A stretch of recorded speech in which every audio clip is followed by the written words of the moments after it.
Welcome to the live stream, everybody.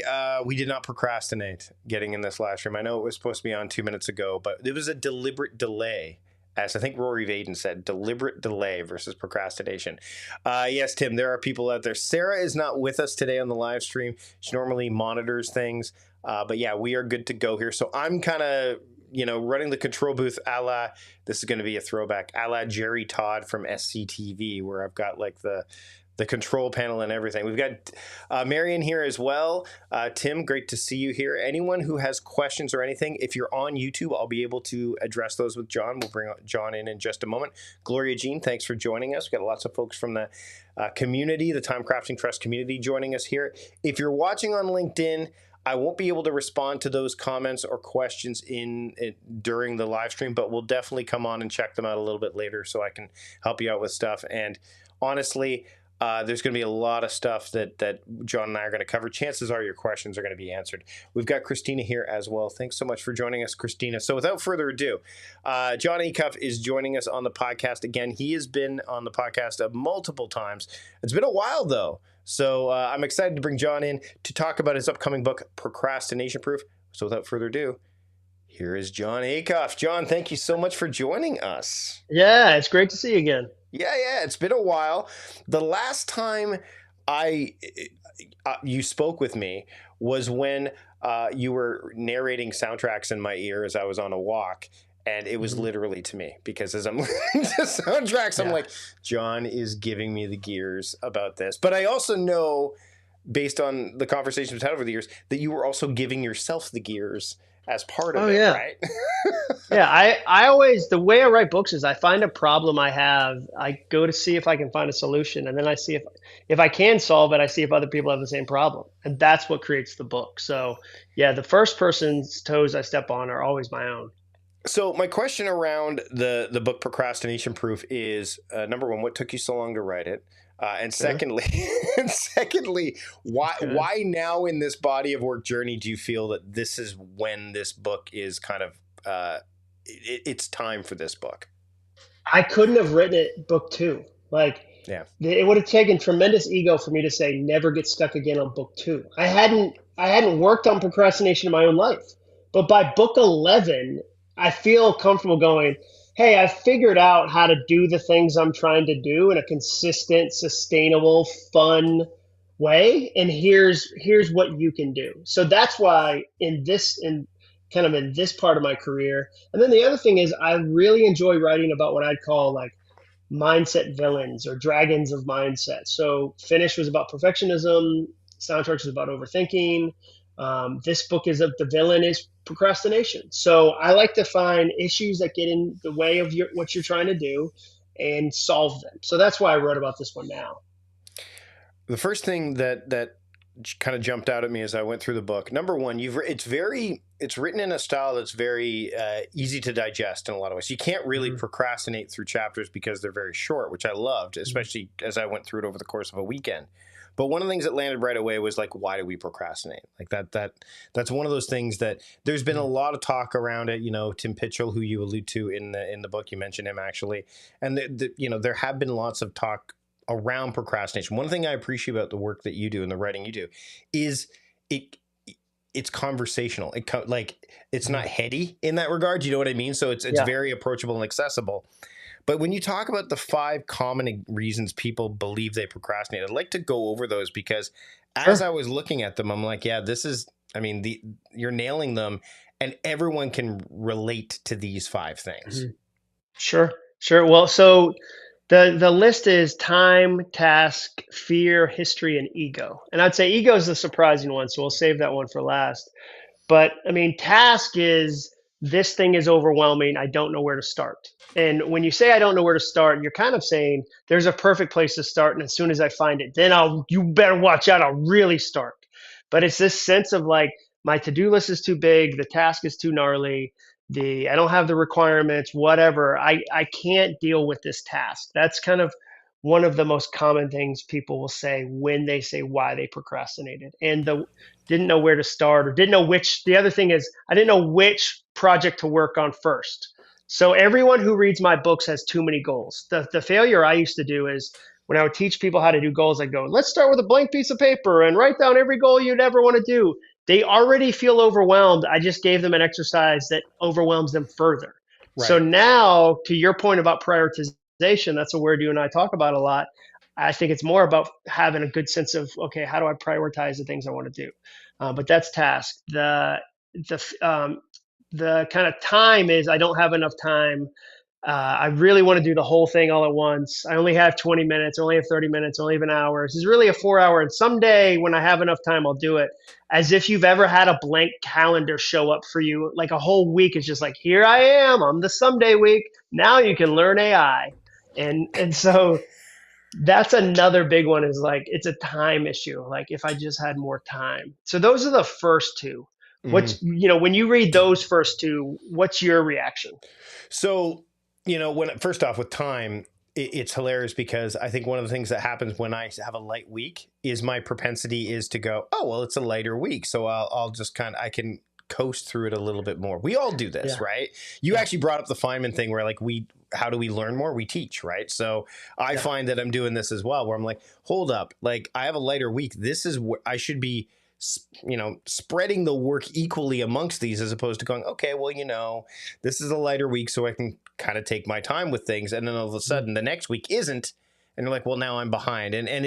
Procrastination is insidious that way, right? Like it'll show up in ways that you don't, it's not hitting you over the head with it. It's No, very it's sinister. subtle. It's Yeah. subtle. And what's fascinating about it to me is you procrastinate on everything, meaning on things you have to do but don't want to do. I Yep. don't want to do my taxes. I don't want to write the thank you card. I don't want to, but also things you really want to do. I really want to write a book. I really want to get in shape. I really want to build my business. So it's kind of an equal opportunity foe. It Yeah. goes to things you have to do plus things you want to do. The third thing I talked about is kind of just garden variety fear. I'm Yep. afraid of the thing, and procrastination allows me to avoid the thing. Therefore, I'll procrastinate. I Yep. don't know how to tell my mom I'm not coming for Thanksgiving this year. So I'll wait until 3 days before Thanksgiving and it's a massive blow up versus tell her in March when I knew. So I'll procrastinate for 6 months because I'm avoiding, her response. She's going to guilt me, whatever.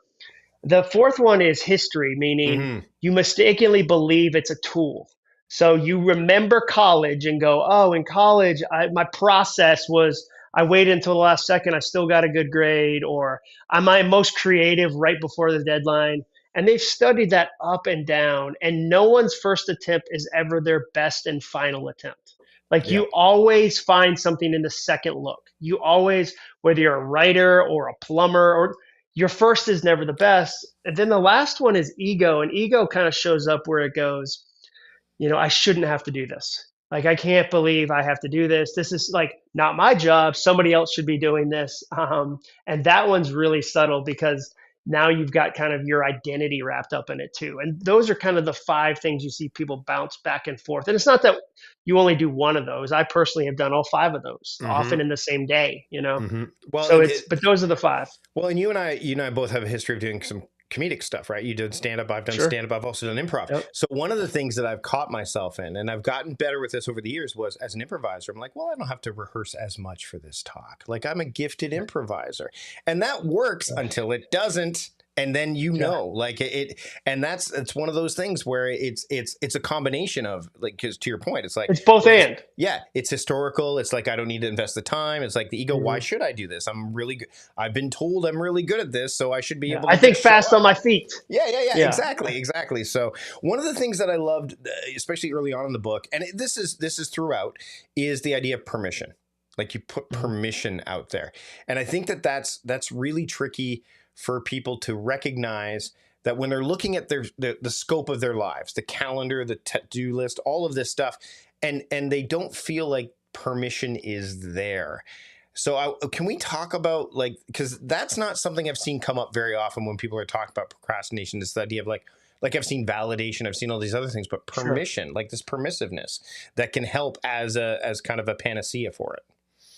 Yeah. So that was one of these words I just started to notice a lot, and it was funny because we don't say it as adults. Like when you were a kid, a permission slip had a lot of power. Like the ability to get permission to do something really was a skeleton key for like your whole life. And then you Hmm. start to see it in every story. Like Gandalf gave it to Frodo. You have permission to save the Shire. Like Morpheus gave it to Neo. The fairy godmother gave it to Cinderella. So then I just really started to explore, what does it look like to give yourself permission to do the thing that maybe you're delaying, or do it in a smaller way than maybe you told yourself you have to do it, or Yeah. do it, in a bite-sized way. What is the permission like? What does permission look like there? And it felt counterintuitive. That's what I like about the word, is that it's counterintuitive, because most people think the solution to procrastination is work harder. But my argument there is like, if work harder was the solution, you'd already be doing it. You've tried probably a lot of things. If like, so I just essentially said, like, working harder won't fix it, because it's not a laziness problem. It's really not, in my opinion. Like, it's not that you're lazy. Some of the hardest working people I know are the biggest procrastinators. Hmm. And so, working harder would be like thinking brushing your teeth would fix a broken arm. So I liked permission as a counterintuitive entrance into, oh, there is a way for me to actually engage in the work and do the things I really want to do. I like the process you've put together around becoming procrastinate. Those 4 steps. The book is broken up into those 4 steps: Yeah. dream, plan, do, review. What I really loved is that I think you've cracked the nut in the whole review part, because I just saw a video today. Mark Andreessen was interviewed, and he said he has no introspection, no time for introspection. Like, and of course, it was on one of those, I think it looked like it was on one of those podcasts that Louis Theroux would have loved to put on his Manosphere documentary, but that's beside the point. Yeah. Yeah. It just, I'm Yeah. like, really, no introspection? Like, it's like, yeah, it's like, you just move forward, go forward. What I loved Yeah. about what you did with that one, I know I want to go in sequential order to a point, but I want to start there, because I think that's an area Sure. that people struggle with, is this Yeah. idea of like, well, I've already done it. So what's the point of looking back? What's the point of review? Like, on to the next, on to the next, Mhm. on to the Mhm. next. And the nut you cracked was, you showed how little time you have to do it to get the payoff. Do you know what I mean? Like, the Yeah. It's percentage that you drove in there. it's crazy. I mean, and I've just seen it work in my own team. I have a small team, and so when somebody says, "Hey, we're going to launch this new thing, and we think it'll do 100 sales," and I go, "Well, how many did it do last time?" They're like, "Oh, we should go look at that." And often it did 12, and I'll say, "Hey, so we're going to 9x it this year." I'm optimistic. I'm like, I get it. Mm-hmm. How are we planning to 9x the sales of last time we did it? And often the answer is like hope. Oh, we got we're so, in a quick review, like, yeah, exactly. Fingers crossed, because we believe in ourselves. Yep. We've got the eye of the tiger. And so the phrase I use a lot, the soundtrack, if you will, is data kills denial, which prevents disaster. So data kills denial, which prevents disaster. Data is just telling us the truth. And the older I get and the more I invest in data, the better decisions I make. And so often, even, dream plan do review is the order, but sometimes it's great to just start with a review. You could even say, what has somebody like me done in this particular thing? Like, okay, I want to be this type of public speaker, I want to be this type of writer. What, like, one of my activities for writers is go interview the shelf, meaning I'll physically go to a bookstore and interview the shelf, looking at every book that's in that category that I want to sit in. And Mm-hmm. I'll go, oh man, they all do these kind of covers right now, or oh man, this topic is always explained this way. Like, that's me reviewing. I'm not sitting down with a blank piece of paper, which can be intimidating. It's me going, let me go get a little review data so that I have somewhere to start as I dream. So yeah, the review is, I always say, it's the easiest to do and the easiest to avoid, because people don't like doing a review. Tim points up here, and again, I still haven't changed the lovely font that is still like glowing like it's radioactive. Tim says review is one of the 4 elements of the Cobb learning cycle. So without review, there's rarely any good learning going on. You Yeah, don't iterate. You no, never get better. You no, never, and it's not sexy. The people that have the biggest challenge with it are people that are really good at do, which I would call like hustlers, yeah, because they see a review as a speed bump, mm-hmm. as a deterrent to their constant effort. Like, I worked with a sales team, and their soundtrack was, if it didn't happen in Salesforce, it didn't happen. Meaning, if you don't fill out what you just sold, we're not going to count it. And the sales team would be like, oh, it's so much bureaucracy. And the leaders would go, It's 3 fields on a form, and we need to know the name and the cell phone of the person you sold to so we can fulfill it. And they're like, get me back in the streets. I'm an animal. I'm meant to sell. And so, yeah, there's a lot of people that miss the review because it feels like it's taking time, it's not paying benefits, but it actually multiplies your ability to really, really do. So do you think that when it comes to data, because I think it's a slippery slope too, there's a lot of people that can go down the quantitative productivity Oh, rabbit hole, yeah, and then the yeah. qualitative stuff just like it just sucks the life out of it, which goes back to the dream idea. Like, do you find like those two areas are almost like they, one provides data, the other one kind of like, for me, the dream is like, what does this look like data, it plays a role, but I would think it would play a lesser role in that phase of the game, In the right? dream phase, Yeah. yeah. No, the data thing where I see it happen, especially right now, is like I see small teams, big teams even having like AI document wars, where like I say to you, hey, I need you to put together this plan. And in a half hour, you give me a 20-page document that I know you haven't even read. You Yeah. certainly haven't thought about it. You just answered 5 questions in Claude. It generated a 20-page good looking report. And you're like, here. And now you're in an arms race with documents back and forth. Like that's where Hmm. the data gets dangerous to me because Right. there's no end to that. And you can be like, but did we sell that product to any redheaded people in the month of March in 2023? I might need that data. Like you can kind of keep going down that path. As far as a dream and data, I mean, the transition I see people getting stuck in is dreaming requires optimism, planning requires realism.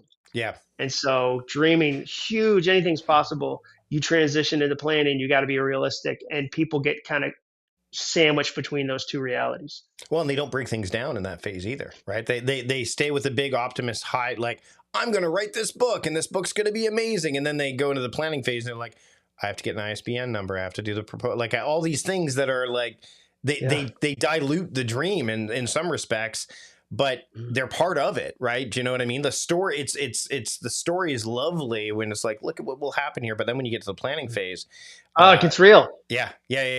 And most people don't. They again, and you bring this up too, like making things smaller. This is an area that I think a lot of people struggle with. Is just this idea of breaking projects down to their smallest particles.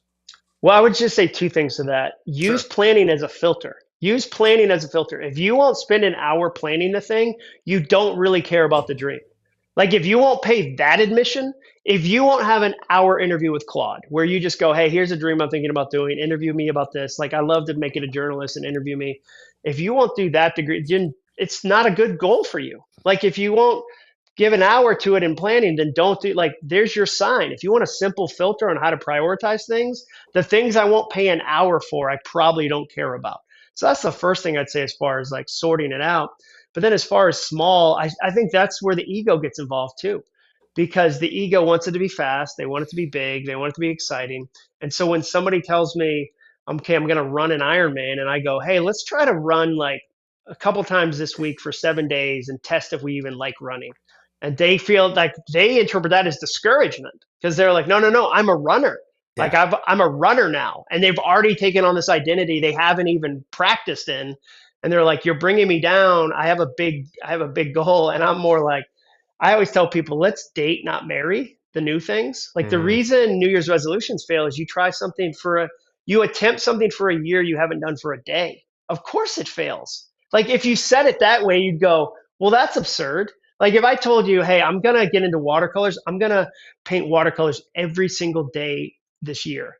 You'd hopefully, as my friend, go, have you ever done it like 3 days in a row? You ever done 3 days of watercolor? Like, have you? And if I said no, then hopefully you would be like, well, here's what if you just make January your audition month, and yeah. then we'll go from there, and then double it. By all means, double it. But the older I get, the more excited I am about sustainable long-term goals versus really exciting burnouts that I constantly used to do when I was younger. Well, and I think you bring up a really cool point there about sustainability versus consistency, because I think we hear the term consistent so much that we forget that it's got to be sustainable. So you hear consistent, and again, it's like Yeah. I got to do this. I got like, but can you sustain it? Because that's the linchpin there, right? Yeah, and I'm already like I got into LinkedIn like 2 weeks ago where I really started to kind of mess around with it. And I was Hmm. like, oh, I love this. Like, I love LinkedIn. Oh my gosh, like, where have you been all my life? And I was like, I'm going to post something every day. And then I was like, why don't we be smart about this? Like, why don't we pump the brakes a little bit? So, like, I had a post on Saturday that ended up getting like 300 comments, and I responded to most of them. And I was like, oh, let me sit with that for a couple days. I don't need to cram another idea on top of that one. Like, let me really nurture that conversation. But I still like, even somebody who writes books like I do, was like, I wanted to turn it into something unsustainable. And even like my wife's helped me that with working out. So I joined this thing called F3, which is this morning workout program for men at 5:30 in the morning, rain or shine, held outdoors. And I would go on my own probably 5 to 6 days a week. And she was like, hey, I think you should commit to 3 days a week. And part of it is she's like, you changed our whole wake up time that we agreed to for 25 years of marriage. You're getting up at 4:55. We never discussed that. So in her defense, totally fair. Hmm. But her bigger thing is like, I want you to be able to do it for 10 years if you want to do it, not Yeah. for 1 month because you think you have to keep up with a 29-year-old who's 21 years younger than you, and you throw out your shoulder because you like. And so the sustainable to me is also long range. Like, I've got some long range goals that I get excited about.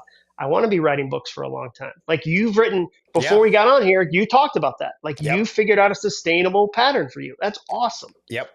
Yep. And what's interesting, I think I look at the age thing because I'm 51 is like when the grunts start showing up when you're like sitting down, like the dad grunt. Yeah, yeah, You're like, all right, yeah. I can't Or you do. care how comfortable a chair is. You start Yes. commenting on furniture. Like, I didn't give a single piece of furniture a compliment in my entire 30s, No. and now I'm like, oh, this chair has really good back support. Yep. What? Yep. The one behind me, the wingback chair. I'm like, you know what I like about that chair is if I lean this way, it's like it's got like a makeshift pillow that I can just kind of Yeah, there like you if I go. decide I want Yeah, to rest. Um, but one of the things that you bring up, you brought up the morning stuff, which we've discussed this. 5:30 a.m. is not for me. But you talk about in the plan section the idea of when morning me and night me started working together. This is really yeah, key because I think you know as a night owl, I have to plan my night like the night before because in the morning I'm useless, right? So I need yeah, that. But that doesn't just apply to night owls. And you bring up the turn alignment, which, yes, can become very overused and almost yeah. corrupted in a way. So can we touch on that? Because I think that's an area that it's such a small, simple thing, but it can pay off huge when you start to have that alignment happening. Yeah, for me, the first time I noticed it was that I was having a hard time in the morning because night me was making really bad decisions. And Yeah. morning me was like, hey, I would like to for us to be more productive. Night me is screwing me right now. And Yeah. so what happened was I started to kind of get them in alignment, meaning I would make deliberate choices at night that would set me up for success in the morning. And I saw them as connected. And then I started to see they had different roles. So, like, what I say in the book is morning me is an amazing doer. Like, Hmm. if I have a plan, morning me will run through a wall if you just pick out the wall first. If I wake up though and it's 8 a.m. and I don't have a plan and I don't know what I'm doing, and the phone's already ringing and there's already emails and there's already LinkedIn and all, like, I feel overwhelmed almost immediately and I flounder for a couple hours. So, but I also noticed that night me is a good planner because nobody's bothering me. Like, it's just, at 6 p.m., 7 p.m., 8 p.m., whatever. If I spend 15 minutes and go, okay, hey, morning me, here's what we're going to, first three things we're doing. Like, this is what we're doing.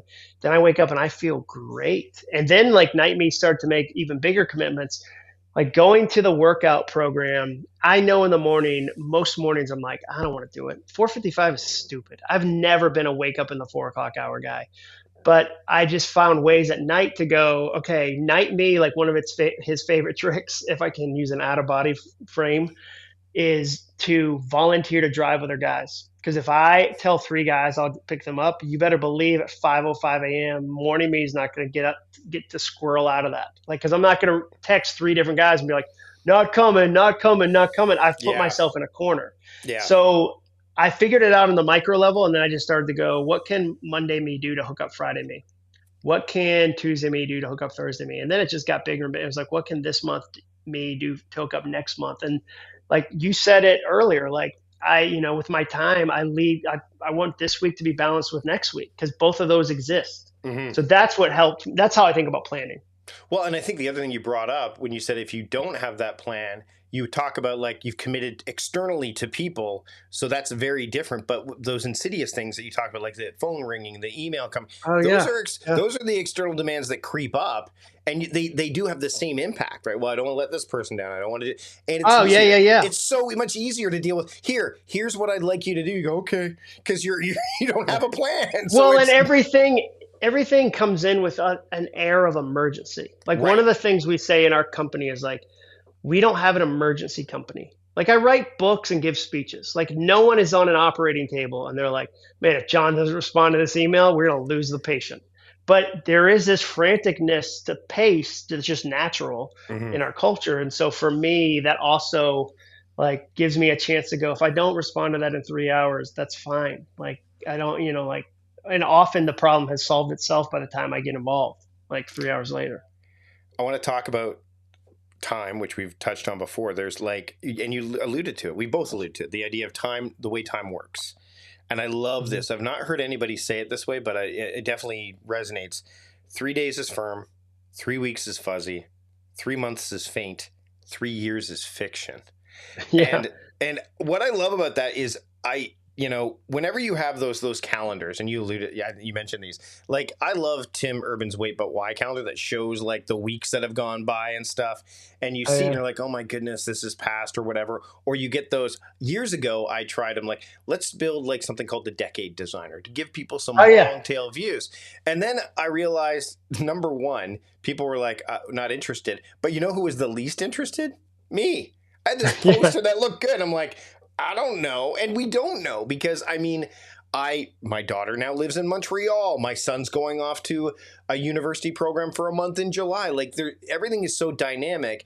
We love humans. I mean, again, we love certainty and we love uncertainty. We love static, but we also know that there's dynamic elements. So I love this Sure. idea. Can we go into these 4 F's, because I think that not enough people recognize that the distinction between them. Yeah, so for me, it was just about going, I shouldn't expect the same clarity across time frames. 3 days out from now, I'm pretty dialed in on what's going to happen. There's going to be a Mm-hmm. little surprises, but not massive. Like, so Friday there a podcast came in that I wasn't expecting that I did on Monday. Great. I moved one thing around. No big deal. But that's pretty firm. 3 weeks out is pretty fuzzy. And if I tell you I'll be doing exactly this 3 weeks from now at this time, unless it's a meeting with a bunch of other people and dependencies, it's probably going to be kind of fuzzy. And Mm-hmm. then you get even further out, 3 months, and people go, well, here's what we're going to like. Imagine if I tried to plan a 3 month plan for how I use AI, and then Claude and ChatGPT were like, boom, completely new model. Like, what? Like, Yeah. think about Yeah. what happened like 3 weeks ago, dude. Mm-hmm. Like, and that was just 3 weeks ago. I That's know. even not even 3 months ago. And so, and then 3 years, that was kind of my response to, like you said, the 10-year plan, where somebody like, you gotta have a 10-year plan. When I think about the change that's happened to me in the last 10 years, looking ahead at the next 10 years, I think it'll be just as big. Like, I think maybe I'll be doing a completely different type of business model. Maybe my daughters will both live in Birmingham and Jenny and I will have moved to Birmingham because they had grandkids. There's so many things. Like maybe maybe your kid settles in Montreal and it's like, Yeah. oh my gosh, like we want to settle in Montreal too. That wasn't in the cards. I just Or think it takes the pressure off. yeah. What it does, it also forces you to focus more on the present too, which we don't Yeah. spend enough time doing. Like we Which don't you know. can write in pen. You can actually Yes. write that in pen. Yeah. So Tim's asking again. I'll repeat it. The four F's are 3 days is firm, Mhm. 3 weeks is fuzzy, 3 months is faint, and 3 years is fiction. So whenever I do the Yeah. Ready retreat, by the way, and John has thoughts about Ready, which we're going to get to in a second. We have this virtual retreat we call the Ready retreat, where people map out. We typically map out 3 months. Like most people Yeah. go by the default because every 3 months we have another one. So it's just like Sure. there's a perfect waypoint. So that's as far as we go. But even then, it's like anyone who's in this live stream right now or listening to this that has done a Ready retreat knows that there are things that you map out during the Ready retreat for those 3 months that you're like, I don't know, I'm going to just put it out there I'm just going to put it out there and see what happens. Right. Yeah. But speaking of Ready, when I read that part of the book, I'm like, you're not wrong. Ready is a myth, but the question the question becomes, if someone, I think readiness to a degree matters. It's just the idea of like, I'm ready. There's that state again. Readiness is a state. It's like productiveness versus productivity. Productiveness is the state of being productive.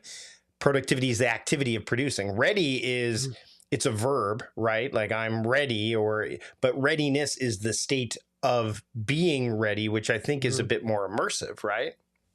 Yeah, my version of that would be that the two tensions you have to hold in your hands, like accept uncertainty, increase certainty. Yeah. So you accept uncertainty. There's a million things I don't control, like that I just have no control over. And then I increase certainty in the ways that I can. I'm prepared. Like, I can't control people to book me to speak, but I can certainly do better customer service on LinkedIn.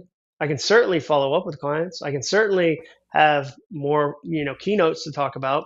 So that's, to me, what ready, like, I just don't like when people use ready as an excuse to not go, meaning, we're just not ready to be parents. Like, you're not gonna be like and you, here's what's funny, because of the age of your kids, what I know now, which is raising adult children is even more challenging. Yeah. Because the stakes are higher and you have less control. And that's a tough combo, dude. Like, your hands are real wide.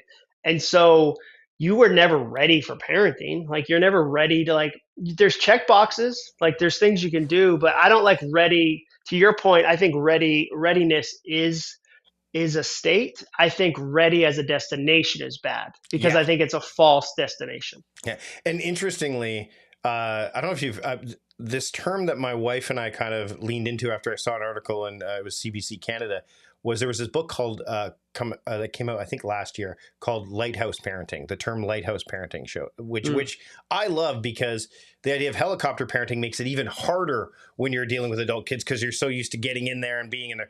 But lighthouse parenting is this idea of, like, here's where we are.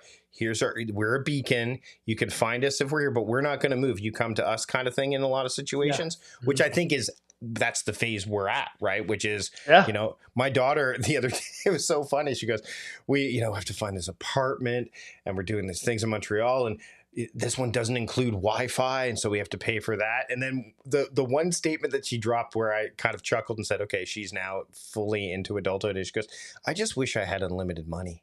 And I'm like, all right, there you are. You're there. Yeah. Didn't take long. Yeah. Welcome. Yeah. The water is tepid. Yeah. So that's funny. When you talk about review, because I want to circle back to that.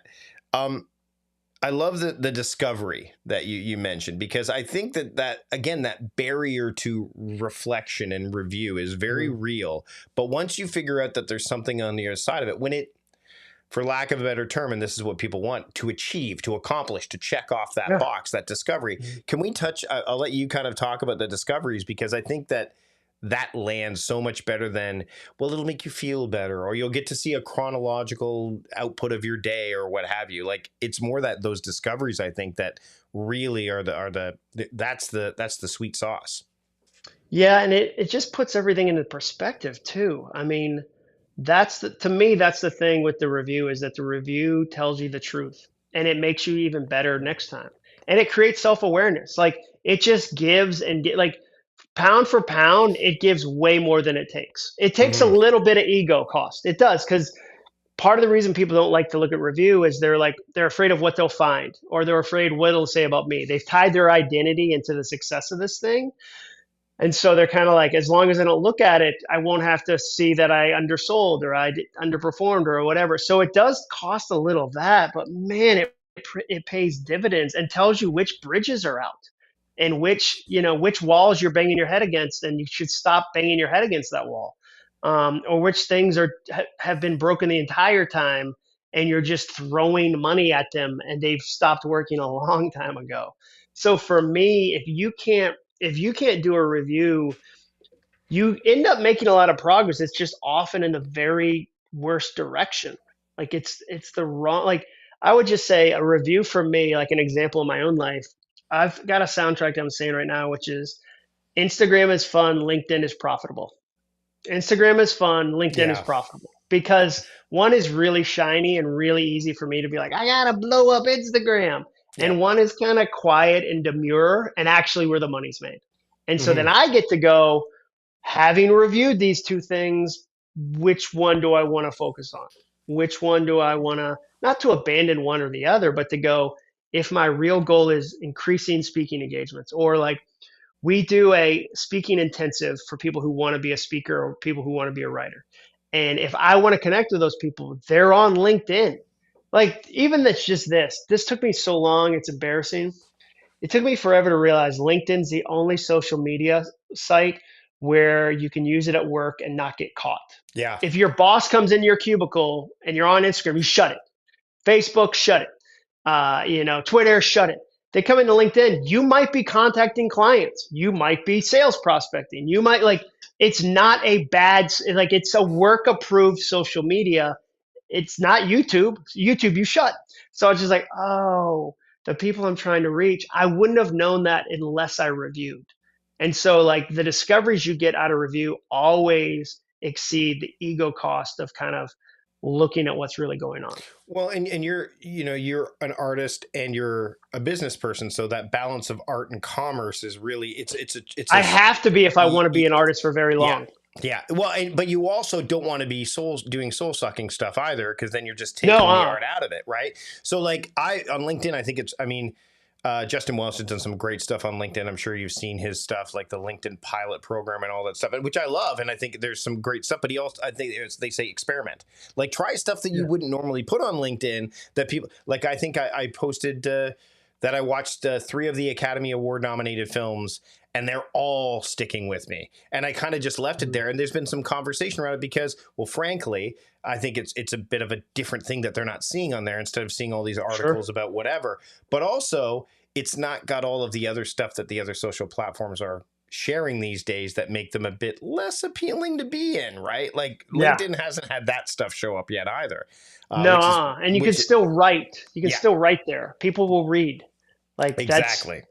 That fits what I'm good at. Again, I feel like I owe LinkedIn an apology because I've been like, and now I'm like. I want to kind of touch on a couple more things before we wrap up. So when I got to the final story in the book, it can be so good.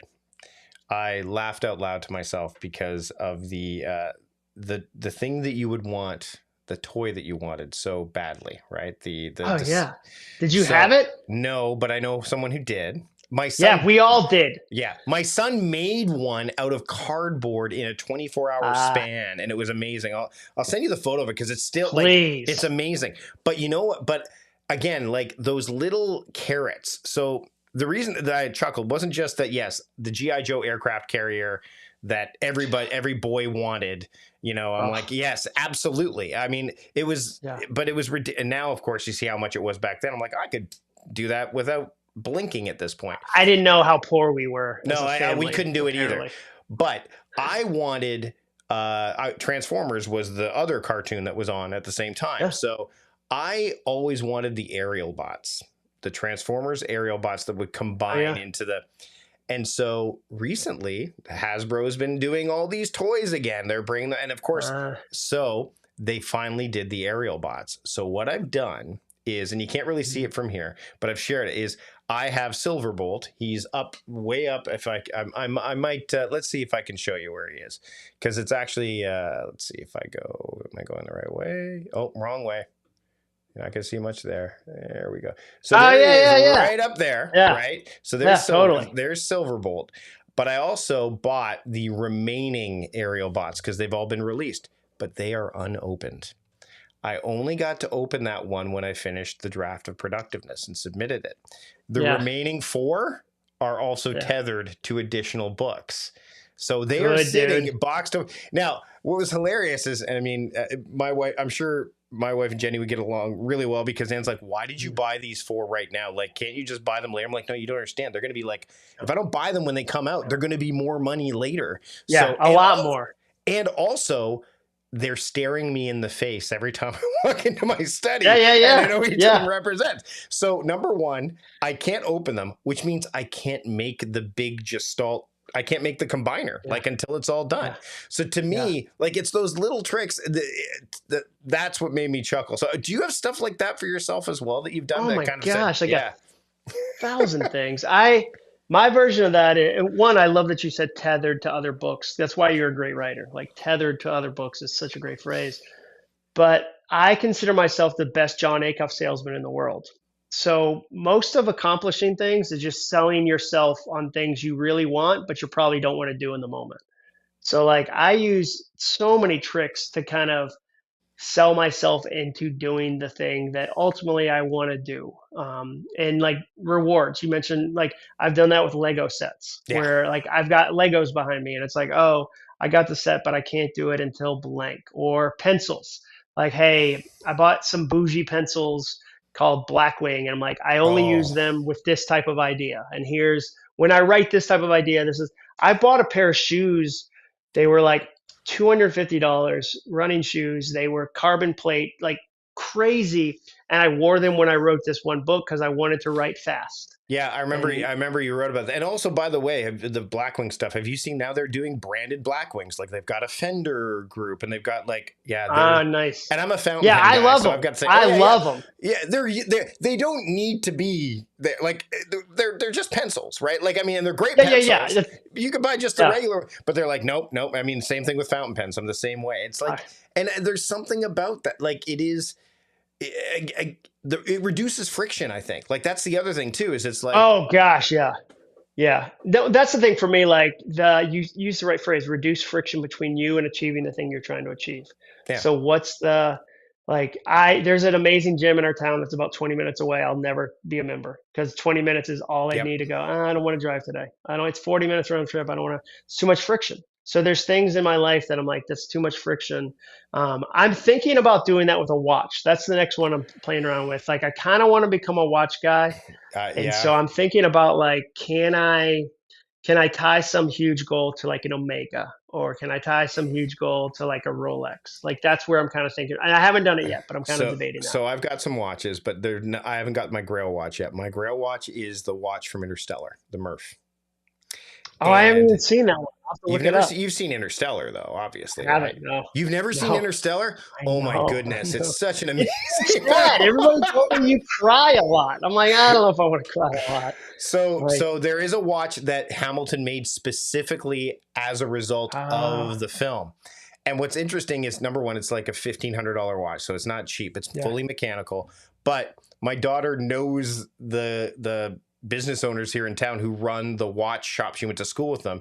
And so they're like, we'll give it to you at a deal, which is great, except I can't buy it until I have to have, like, I'm not just going to go buy it. Like, it's not a Tuesday purchase. No. And so it's because that watch does have some meaning. It's my son's favorite movie, if you ever see it, you'll know why.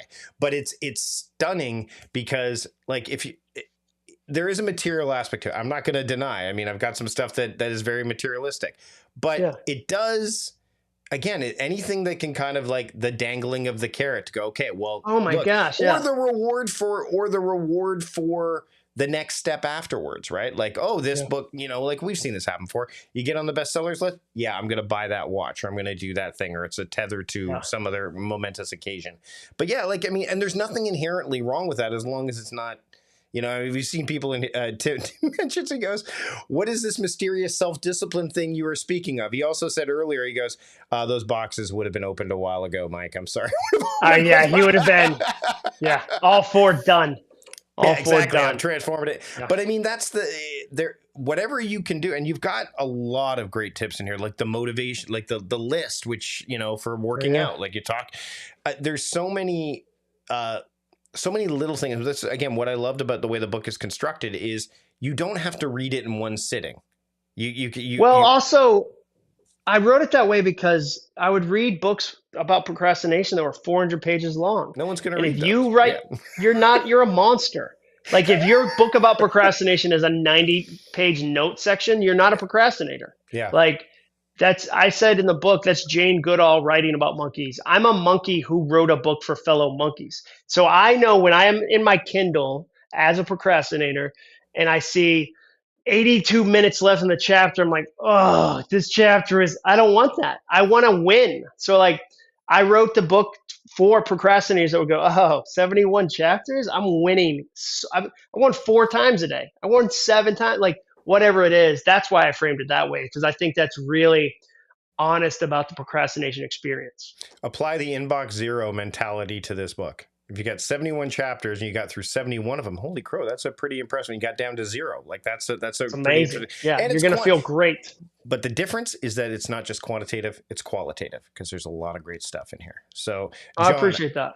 I want to thank you for being here today. Where can people pick up the book? I know it's right now as we're recording this, it's available for pre-order, and what they can get, and where can they keep up with the work you've got going on? Yeah, so the pre-order bonuses, if you go to jonacuff.com/go, you get the whole audiobook if you pre-order. So I read the audiobook, you get the entire thing, bonus stories in it. You can get the book anywhere books are sold. LinkedIn, I'm obviously over on LinkedIn, just enjoying that. And then I have a podcast called All It Takes Is a Goal, where I talk about the goals people are working on. And then I'm ready for the book you've told me about multiple times. I know it keeps getting pushed back.